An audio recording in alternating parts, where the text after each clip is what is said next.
Are you looking for another true crime podcast to add to your favorites list? Once Upon a Crime is a weekly scripted true crime podcast that tells the story behind the story of real-life crime. Presented in a storytelling style, Once Upon a Crime takes you deep into each case to discover details you won't hear anywhere else. Every month, a new true crime topic is covered. Killer kids, deadly duos, mass murders, tragic deaths of music superstars are just some of the series covered on Once Upon a Crime. With over 150 episodes to date and new episodes released every Monday, you'll want to subscribe so you don't miss an episode.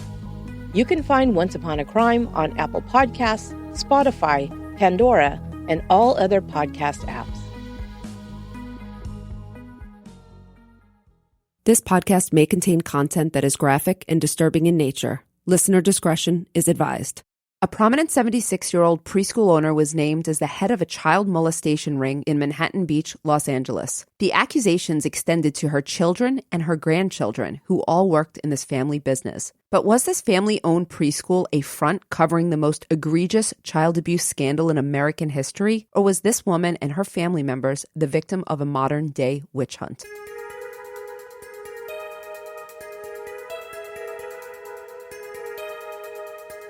This is episode 34, the Virginia McMartin story.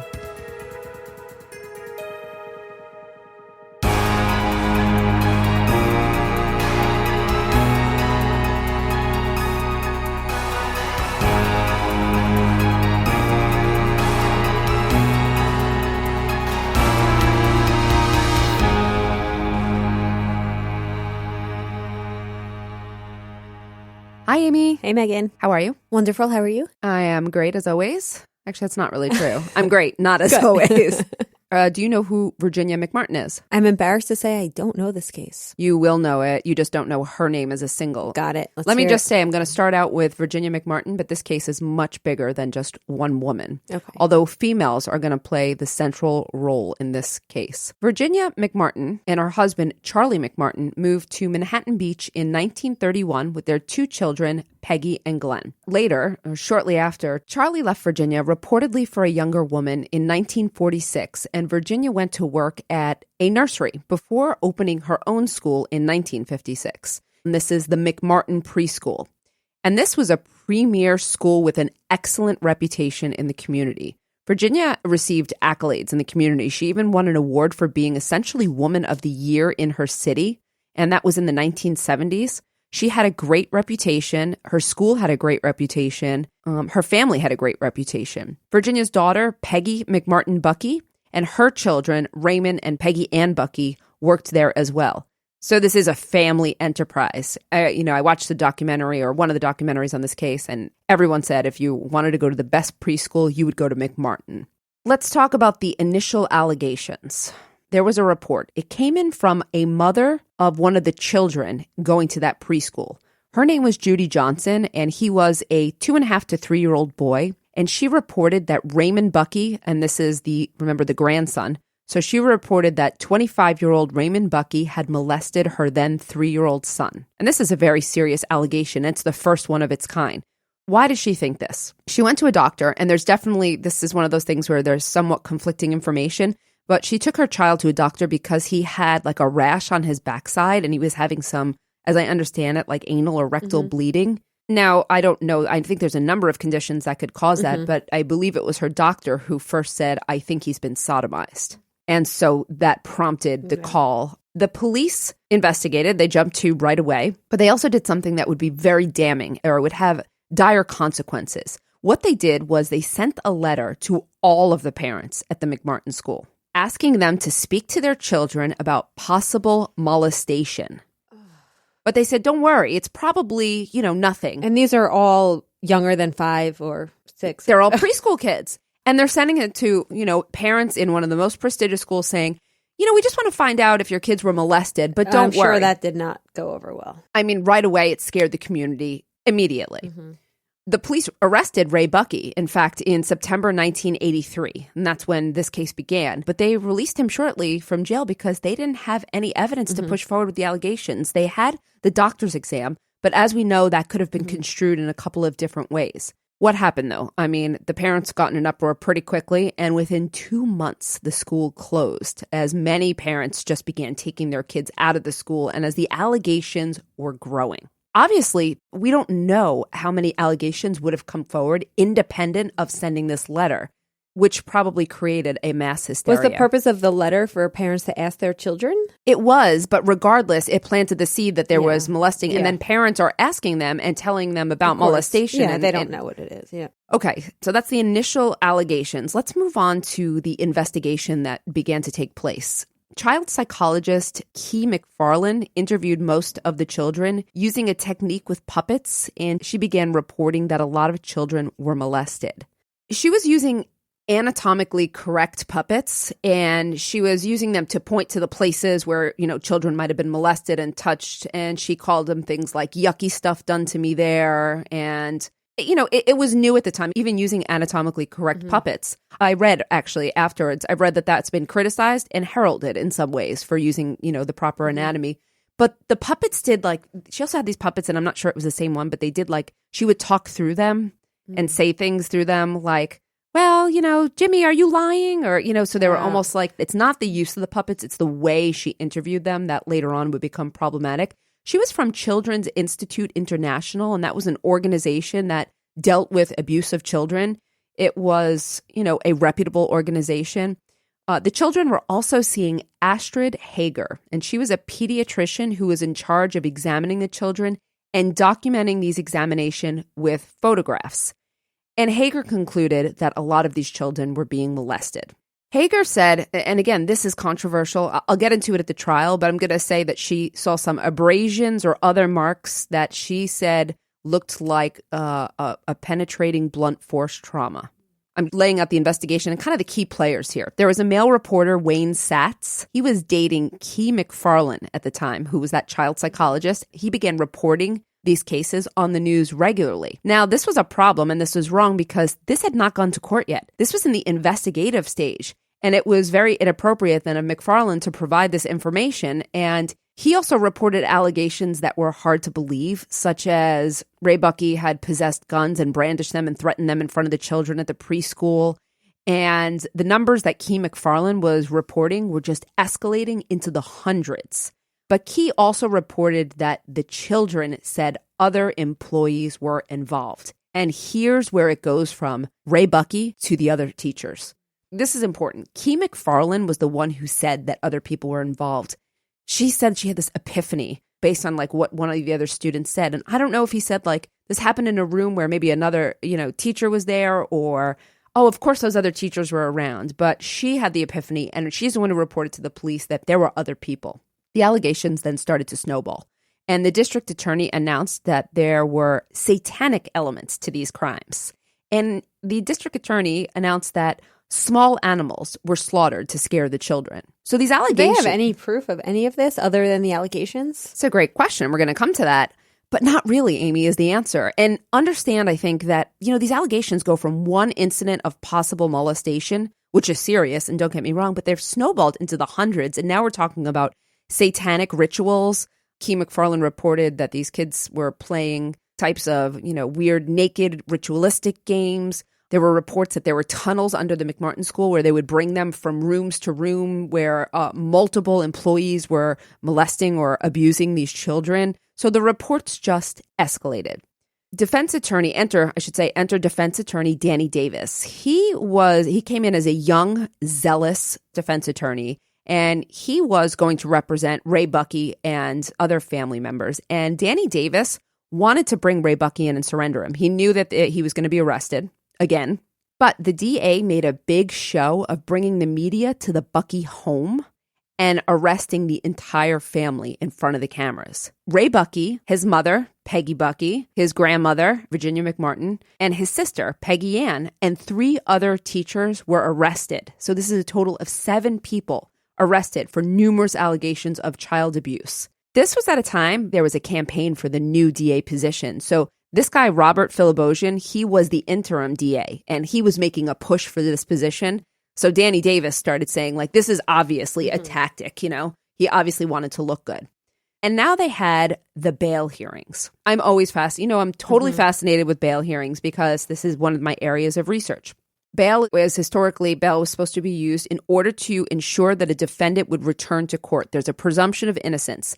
In 1984, the Supreme Court ruled that bail could also be used to detain potentially dangerous people. So if it was thought that people were going to pose a serious danger to the community, bail could be used. Typically, denying bail in this way, like if you deny bail for potential danger, it's because there's a murder. It's a capital case. There's murder and there's, the kind of threat of real harm. But these bail hearings for this case for the Bucky McMartins and the 3 other teachers were significant because the judge granted the prosecutor's request for no bail for these people in a non-capital case. Just to play devil's advocate, though, if they were, in fact, molesting hundreds of kids, I would consider that a threat to society. And that's the exact argument that there was. But there's a presumption of innocence. Yes. You're correct, though. I know. I see. And there is definitely a threat to society. But you have to understand also, Virginia, the owner, she was in her late 70s and in a wheelchair at this time. I'm not sure that I would argue that she needed to be detained in prison. I'm not sure what physical threat she could actually pose. Her daughter, so Peggy was a little bit older. The other teachers were there were 6 females. They were older as well. Peggy and Bucky and Ray Bucky were the only 2 young ones in the crowd. So these were older women. I'm just putting that out there. But the judge was also reading some of these allegations in the indictment at the bail hearings. And I have to tell you, they sounded fabricated, frankly. The judge was reading allegations about the small animals being killed and about these kids being taken out in tunnels. The investigators could never find these tunnels, just so you know. And the police, when they were investigating, could not find any photos or any other hard evidence whatsoever to back up any of the accusations from the children. So it was only the children's reports and the doctors. Right. I'm glad you asked that. Let's talk about the tape. This was tapes? like exactly. What tapes? Good question.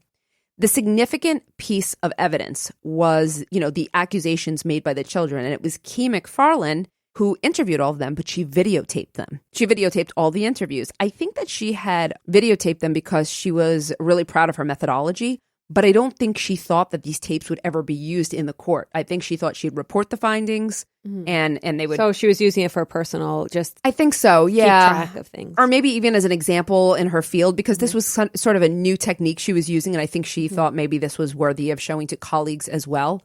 The defense submitted a motion right away that they wanted to see these tapes. Of course, this is a significant piece of evidence. I should mention, again, I just want to say Danny Davis, as we get through this, was such a zealous advocate for them. I mean, he's exactly what you would have wanted if you got. He was a public defender, you said? No, he was private, but he was young. I mean, he's still youngish, and this was, a long time ago. But, okay, so the defense wins the ruling to view the tapes, and the prosecution, they fought hard.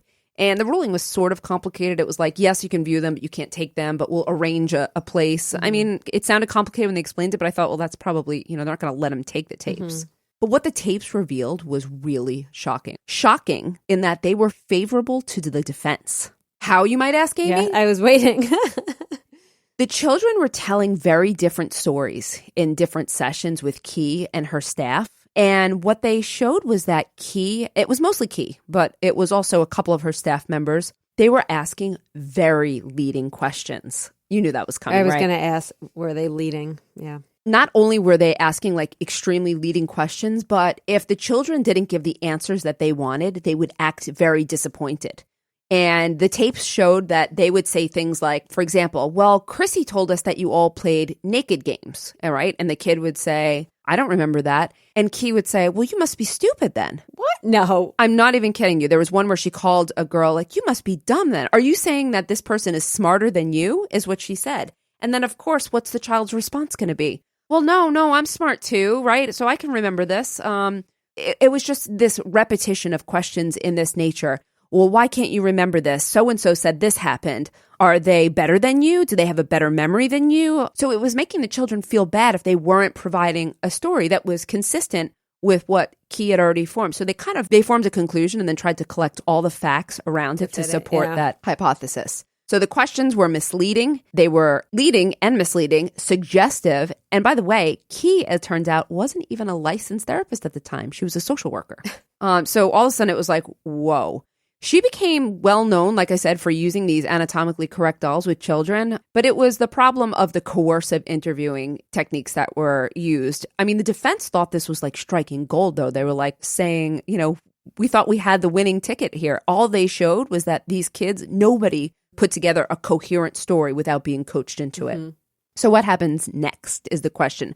We go to a preliminary hearing. Do you know what a prelim hearing is? Of course, they have to establish probable cause. It's because you teach about this. Yes, I do. Okay, so I don't know if you could explain it better, but I would say the best way to explain this in a major case, in any felony case, there is a preliminary hearing to determine whether there's sufficient evidence to move forward to trial. The preliminary hearing, I think it's usually kind of pro forma, isn't it? I mean, we know that only 3 to 5% of all cases really go to trial. But I don't know of that many cases in which there was a shutdown at the prelim hearing. I almost feel like it's like a grand jury. Like it's more often to return a yes, we're going. Yeah, it's kind of checking the box. You don't take it to preliminary hearing unless you feel very strongly. You wouldn't get to that point unless, as a prosecutor, you're pretty much there. You have it. You have your probable cause. We'll question that in this case. But yeah, right. You have to feel pretty confident. Okay, so the preliminary hearings begin in June 1984. And it was a long preliminary hearing, intentionally by Bucky's attorneys. I believe that, there's a couple attorneys. Danny Davis was the lead attorney here. But Danny Davis had said that he wanted it to really drag this thing out, to make it long, to make it painful, to, hopefully force them to see everything they had, maybe force them to drop out. In January 1985, 14 children began their testimony during the preliminary hearing. So this is already going for 7 months. The preliminary hearing? Oh, yes. 7 months before the children took the stand to testify, to see what kind of evidence they were going to give later on. I think that's a testament to the fact that you don't have probable cause if it goes on for that long. Oh, I agree, but just wait, Amy, okay?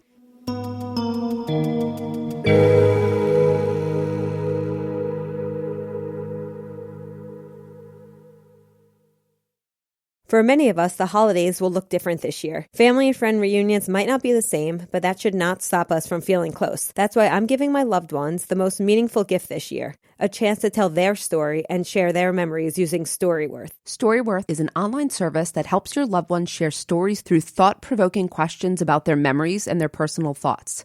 It's a fun new way to engage with family, especially those you can't see in person. Every week, Storyworth emails your family member a different story prompt. Questions you've never thought to ask, like, what's a small decision you've made that ended up having a big impact on your life? And if you could see into the future, what would you want to find out? After 1 year, Storyworth will compile all your stories, including photos, into a beautiful keepsake book that's shipped for free. And Amy, this is something that you can pass down to your children and keep in your family for generations. I also like how there's actually a few different ways that you could respond to questions. You can either respond directly to the email prompt, or you could just log into the site whenever it's convenient for you. You can also opt to reply by phone, which means that Storyworth will actually call your phone and there's an automated voice that will instruct you to record a story. That's really good for people who are older. I know that my mom would probably prefer to do it that way. Give your loved ones the gift of spending time together wherever you live with Storyworth. Get started right away with no shipping required by going to storyworth.com/women. You'll get $10 off your first purchase. That's storyworth.com/women for $10 off. Meghan, lately I have had some busy days. And I mean the kind where I look up from my computer and I realize it's the end of the day and I've skipped lunch. And you know that is not like me. So I've been loving Daily Harvest. I have 10 minutes in between classes. I run downstairs, get something from the freezer, heat it up, and then bring it right back upstairs with me. Daily Harvest delivers delicious food built on organic fruits and vegetables right to your door. It takes just a few minutes to prepare, and honestly, I never have to question if the food I'm eating is good for me. They never use preservatives, added sugar, or artificial ingredients. With Daily Harvest, there's an option for any time of day. There's the smoothies for breakfast. You have now the flatbreads for lunch or dinner, perfect for either. And comfort food for when the weather starts to cool down, like their perfectly roasted harvest bowls and their hearty soups. Meghan, something new that I've started with Daily Harvest. Have you ever tried their oat bowls? Oh, no, I haven't. Is that a breakfast? It's really good. Yes, it's a breakfast. So this one I had is apple and cinnamon. It has oats with apple and, of course, cinnamon, walnut, pumpkin seed, and it has cauliflower in it. But you can't taste the cauliflower, but you're eating vegetables for breakfast. It makes you feel so good, and it's so delicious. Everything you said about it sounds perfect for fall, too, like so seasonal, right around Thanksgiving time. I love it. Daily Harvest makes it easy to eat clean, undeniably delicious food no matter what your day brings. Keep it simple with Daily Harvest.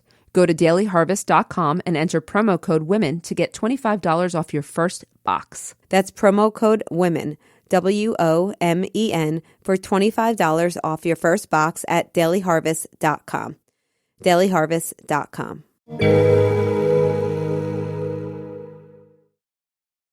Some of these children are small, too, to be testifying in front of the accused. You know, I mean, there was a discussion of like how some of them, their feet didn't even touch the ground. And there was a controversy over whether or not they should be allowed to sit in a separate room and testify through, what's that called? Open circuit or closed circuit? Oh, like the TV, closed circuit TV? Right. Yeah. There was a question, should they be allowed? Obviously, the defense attorneys didn't want that. They thought that it violates, you know what it violates? The right to face your accuser? Yeah, but that's in trial, and this is only preliminary hearing. So does it matter? Well, the defense won. The children had to testify in the room or in the courthouse. Mm-hmm. And they told some stories about naked games, some about the tunnels, some about sacrifice. What happened was they didn't describe it the same as in the tapes. Some of them were telling bits of stories that weren't consistent with the original stories they told. From what I read, it wasn't good for the prosecution. I mean, none of the children, or maybe very few of the children, got up there and told, you know, a consistent, solid story. Even if they're telling the truth, though, Amy, children recounting details on a stand, this is very... Children that young? Yeah. The fact that they even put the children on the stand, I think, is problematic. I mean, we know that they're unreliable witnesses. Children are highly suggestible, and they can create false memories, especially when being led by someone who is suggesting this information. One of the prosecutors during this hearing, his name was Glenn Stevens. He resigned in January 1986, and he gave interviews right after. And his interviews, he said the evidence was very flawed and very weak in this case. But he was the prosecutor? He was a prosecutor. He resigned in the middle of... because he probably didn't want to go through with it. He didn't want to. Yeah. So you could tell what happened was he was entering like the last, like, you know, the end of this. And he believed, like, look, we just don't have the evidence here. And we've gone through this preliminary hearing. So I watched an interview with him. And someone had asked him, one of the reporters, I think he did a couple interviews, but a reporter asked him if he thought that the people were innocent. And he was like, look, I can't speak to their factual innocence. What I can tell you is the evidence is very flawed in this case, and it shouldn't have gone forward. The interim DA was gone. The new DA, Ira Reiner, dropped charges against 5 of the 7 defendants following this, wait for it, 18-month preliminary hearing. A year and a half. Have you ever heard? I didn't even know that was allowed. Because you're innocent till proven guilty. This is the longest preliminary hearing in American history. And what should it tell you? At the end of 18 months, 5 of the defendants, and from what I've read and what I've seen... And they were all in jail during this? All in jail during this time, being held. Everyone. Wow. Out of the 2 that go forward, one was Raymond Bucky, which seemed clear. He was the original allegation. But the second one was his mother, Peggy Bucky. They dropped the charges against everyone else. And from what I read, they presented not one shred of evidence really in 18 months to even suggest why these other women were implicated in this crime. And they held these women. You have to watch some of the interviews with some of them, too. It ruined their lives, I'm sure. Of course. These weren't even wrongful convictions because they're not going to get compensated or anything. No. There's nothing. All right. So now we're on 1986. And now over time, these kids, they're going to think that their memory is reliable because this is what they've been told for so long. So they're going to seem more confident when they're testifying. And this will go to later. How do you remember if it's correct memories, if they're implanted memories? The misinformation effect, for those of you who might not know, is when information that happens post an event distorts earlier memories of that event. You know, I did my master's thesis on the misinformation effect. Oh, I actually did not know that. Yeah, so we can talk about it. All right, very nice. The trial began in July 1987 with Lael Rubin acting as lead prosecutor. This becomes a little controversial because later on, Rubin would go on to marry a reporter who was doing all the coverage on this case for the LA Times. Wasn't there an earlier reporter who was dating the psychologist? So that's the problem. You have a reporter dating the psychologist, and then you have one of the head reporters, maybe even a supervisor over at the LA Times, and they wound up getting married. And they're providing the coverage on this case. Now, they said that they didn't get together until not even way after the case, but about 4 years into it. But this case would go on for 7 years. Wow. Remember, the initial allegation comes out in 83. We're in 87 right now when the trial begins. Let's take it back. Let's rewind a minute. Judy Johnson had made that first initial report. What happened was, though, she didn't wind up testifying at trial. The reason why? Well, it came out, and it looked like the prosecution was hiding this, that she had a serious drinking problem. She was an alcoholic, and she had some serious mental health issues. I believe, I could be wrong, but I believe it was acute schizophrenia was what she was diagnosed with. And the night before she was supposed to testify, she called the judge in the case and said she couldn't do it. She was freaking out. She was scared. And he's on one of the documentaries saying, look, I was just trying to figure out a way to get her in here. Yeah. Because he believed that what she was saying was false? No, he just wanted to figure out a way to get her to court because she was a key. Oh, okay. She was a key figure. You know, she's the first person to filed the report. That night, she drank herself to death. The night before, so she never testified. What? The autopsy showed that it was alcohol-related liver failure, so she didn't materialize as a witness. What? Yep. The night before. They should have dropped it then. That was one of their star witnesses? Was their star witness. And the father of her child said that over his dead body would he let his son testify. So that's the original. Okay. Wow. Now, what comes next at trial? One of the other damning pieces of evidence. There's the jailhouse informant, George Freeman. And he said that Raymond Buckey, confessed to molesting children over years and years. But it also emerged during this time that the sheriffs were making a practice out of putting jailhouse informants in with high-profile defendants in order to get confessions. Sure. Well, what did this informant get? He got a reduction in his sentence? All the informants get, something. But it also came out that George Freeman shared a jail cell with Ray Buckey for 2 days. In 2 days, are you going to... And by the way, Ray Buckey was very quiet, very reserved. He was not a talker. And you think he's going to reveal to this jail cell bunkmate after 2 days that, his deepest, darkest secrets? I don't think so. Also, when Freeman took the stand, he looked terrible because they used him. Apparently, once he got out of jail, he went on like a total bender. And when asked if he had any credibility by Danny Davis or one of the defense attorneys, he said, not really. At least he's honest. Again, this wasn't good for the prosecution. Did the prosecution shit themselves at this point? I mean, there's no way to rehab him because they actually said he physically looked terrible. And then he just says, yeah, I'm not really credible. I mean, so there goes. That's a big miss again for prosecutors. Dr. Hager took the stand, and she discussed her photography of the children. Who is she again? Oh, she's the pediatrician. And what was interesting about her is that she was the first doctor to start photographing children molestation cases because she said it's not enough to make notes and describe. You have to actually see. She was compelling. They said she was a very strong witness, but she had 2 other doctors who got up and they were all in disagreement about where the trauma occurred on on the children and what was the cause of the trauma. They weren't all in genital areas, and some of them were scars and abrasions, not things that you could say definitively. I mean, kids get hurt all the time. Isn't it hard to say that? I think that was the point of the other doctors. Hager had concluded that something like 80% of the children she saw were molested. Also the number, these numbers are really high. Key McFarlane and Hager are reporting hundreds of children. Is it possible? Yes, but these numbers seem, astronomical.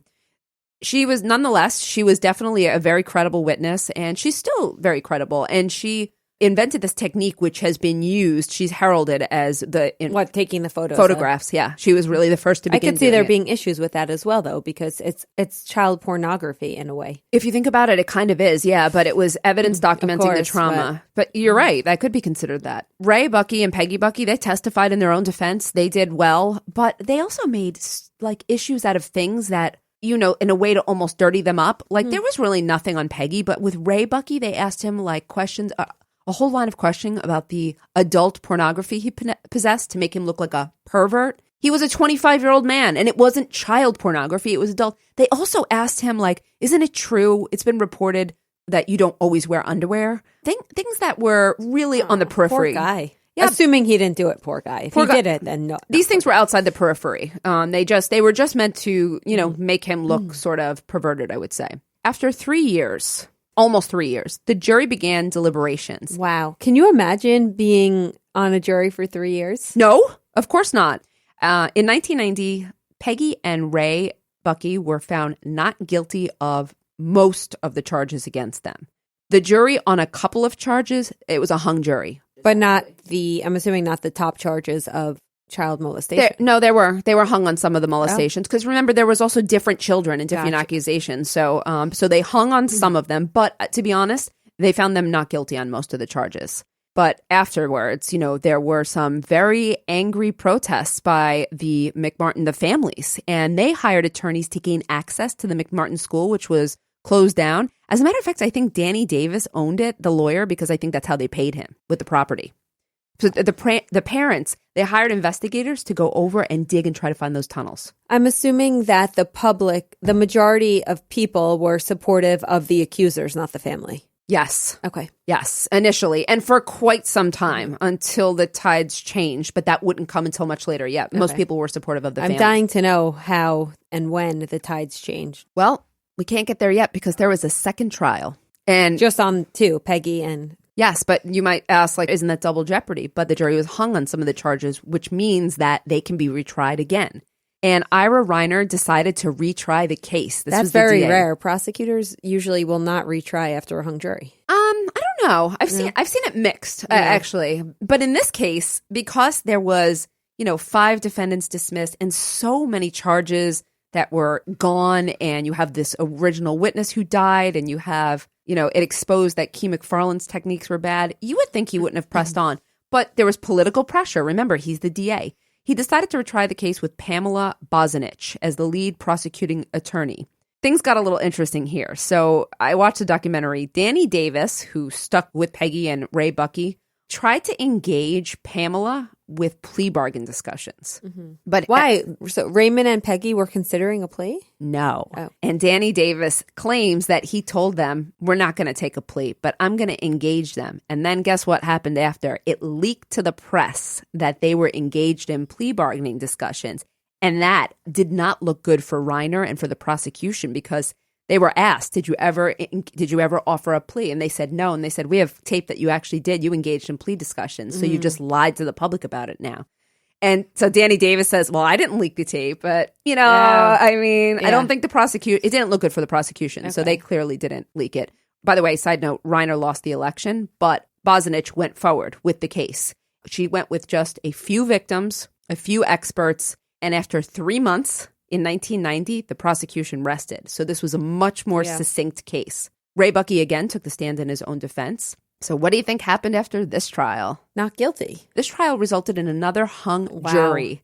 And after 7 years, Reiner dropped the charges against the Buckys. The case cost a total of $15 million to try. Wow. That's unbelievable. But I still need to know, because I know that they are assumed as innocent people. I've heard of this case as, it was a witch hunt. And I'm curious when the tide changed and why. Just briefly, I only have a couple more things, but the aftermath. So what happened to these people, we might ask?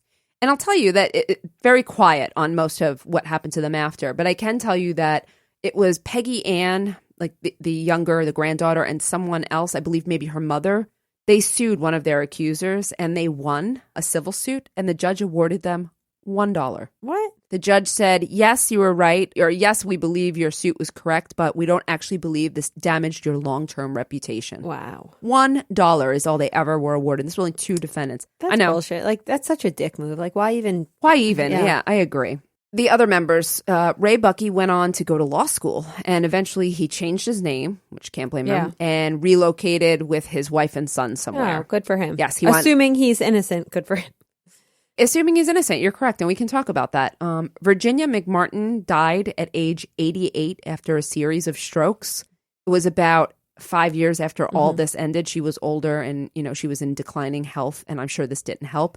Peggy McMartin, her daughter, Virginia's daughter, the one who actually went to 2 trials, died at the age of 74. I didn't see what the cause of death was on hers, and I read a bunch of articles. I believe she died at home. She was the most vocal afterwards about going out and saying, our lives are ruined. You have taken everything from us. And obviously she claimed their innocence the whole time. They all maintained their innocence throughout the whole thing. They would never engage in plea discussions. They all were adamant that they had not done anything wrong. Were there any witnesses, any character witnesses at any point that said this family ever did anything?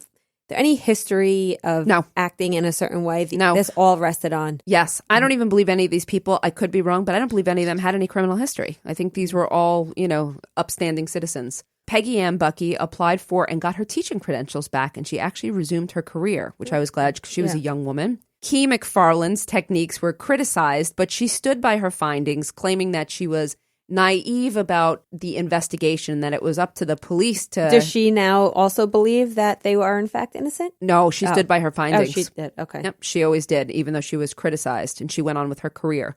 Astrid Hager, as I mentioned, methods of photographic documentation became widely used in these types of cases, and she's very well regarded.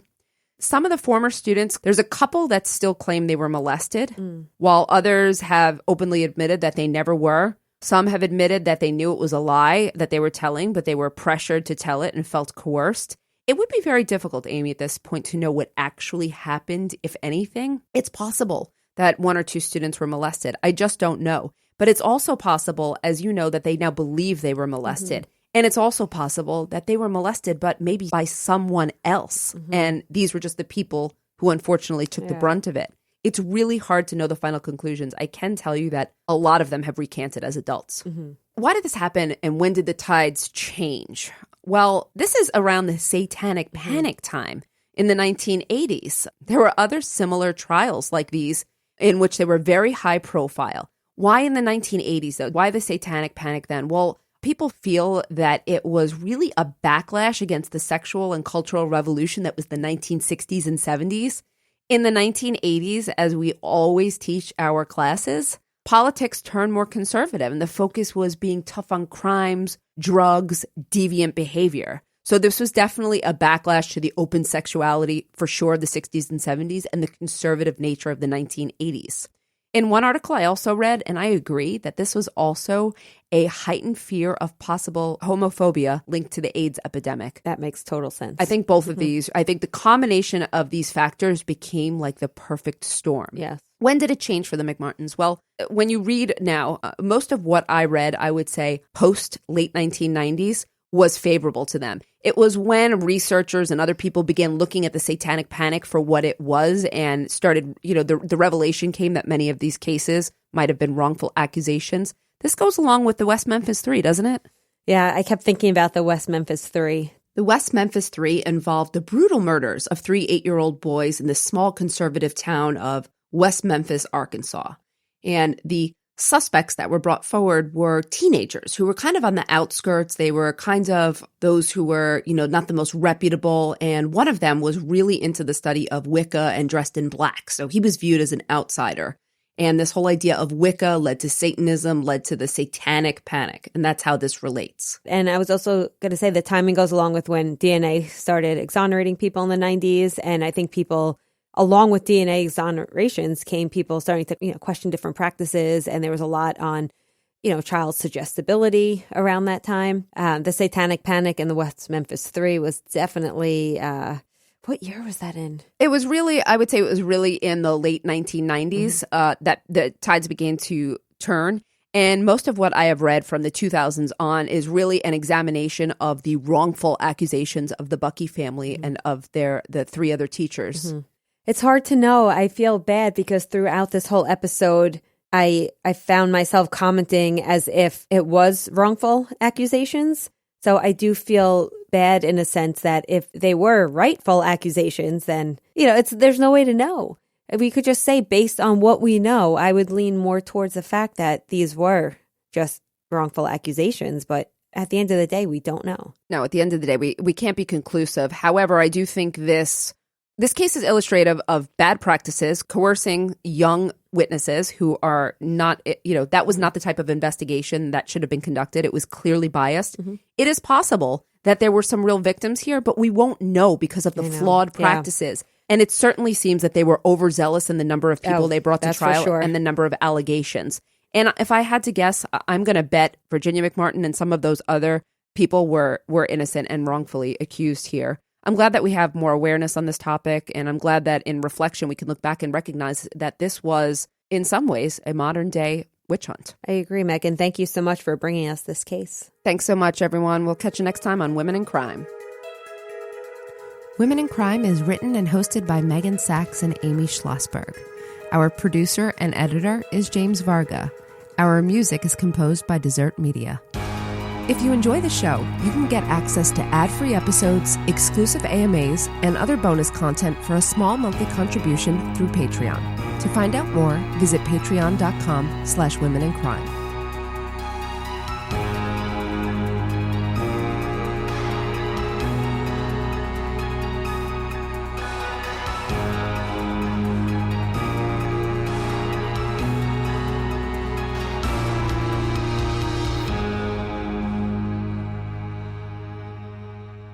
Sources for today's episode come from The Daily Beast, The New York Times, and the McMartin Family Trials on Oxygen.